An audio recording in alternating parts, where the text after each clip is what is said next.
we genuinely value this institution, and so we need it to be doing better. Your debut feature is with Jordan Peele's Monkey Paw and stars Sterling K. Brown and Regina Hall.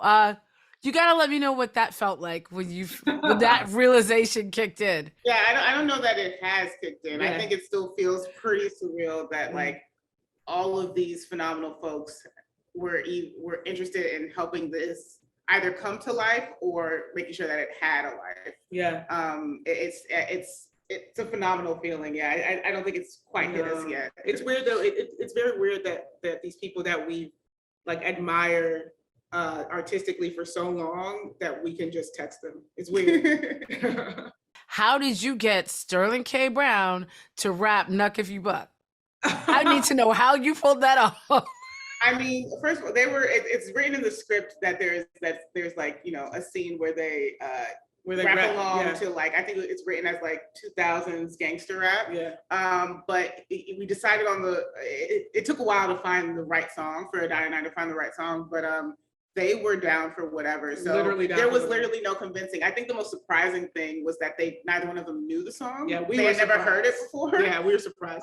But there was no like sort of convincing. They were both down for even the most ridiculous things that happens in this film. Yeah. What I'm curious about is the thought behind Trinity in sort of like mime face, doing her praise mime. What were you trying to bring across to the audience?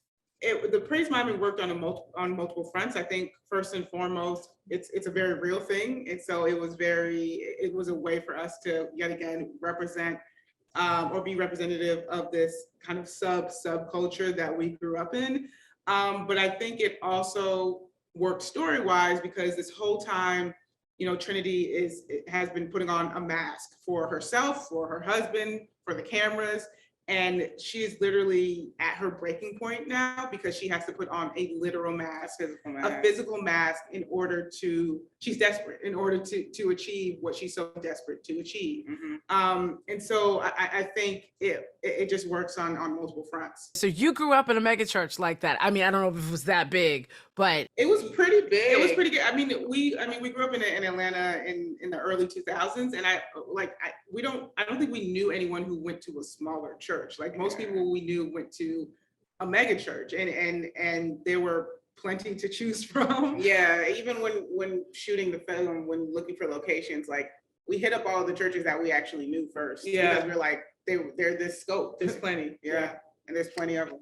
Is this film about Lee Curtis, or is it really about Trinity? I think this is Trinity's story. Mm-hmm. I think a lot of it is like a cool sort of subversive buddy comedy two-hander, but this is ultimately Trinity's story, and the majority of the struggle is through her perspective. Yeah, 100% agree with that. There was a really poignant scene that she had when she saw her mother. Tell me about that scene and what inspired that. Honestly, that was Daniel Kaluuya, who's a producer on this.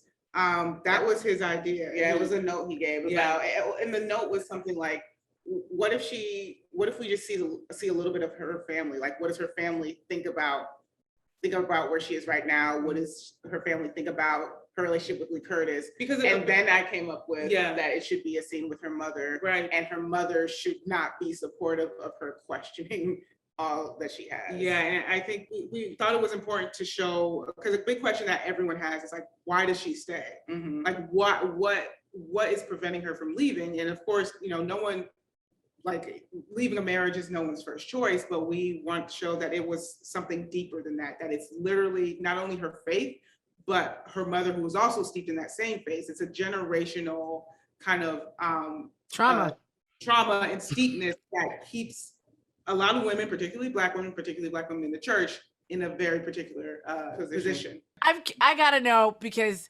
Regina Hall is a comedian, and I know Sterling K. Brown can be funny too, and Nicole Beharie can also be amusing. Was there anything crazy that happened on set? Oh, well, I want to say one of my favorite moments on set was when it's kind of like a confrontation scene between the Sumpters and the Childs, when the Childs go to their church to tell them that they need to move their opening date because they have the same opening date.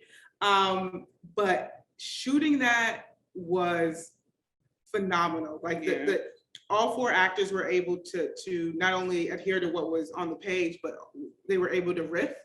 I think there's a point where Nicole Beharie's character Shakura says like, we can't do that, but what we can do is pray. And then we literally got a bunch of takes with each of them praying, like, but off the dome, like them.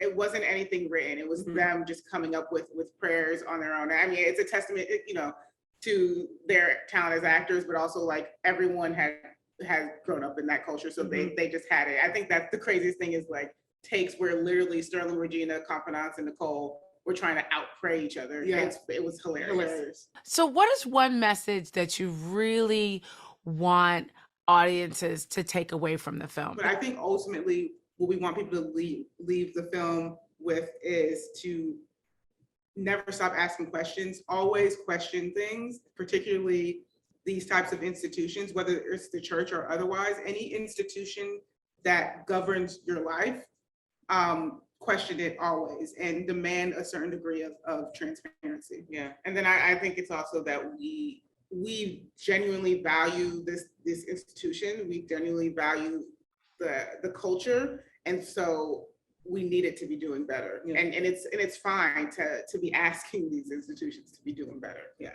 Thank you so much. You two are the luckiest people on the planet. Yeah.